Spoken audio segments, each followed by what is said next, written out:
In RC remote control car, we replace or we made a new battery installed in car, which is capacity is 3.6 volt, and we connect it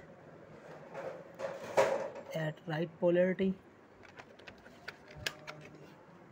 fix it, then we are going to test.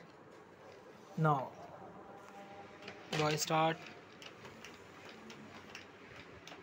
Here is a remote control.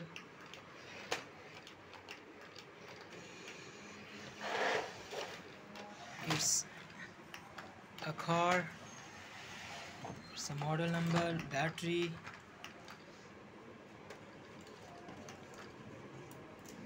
on the floor.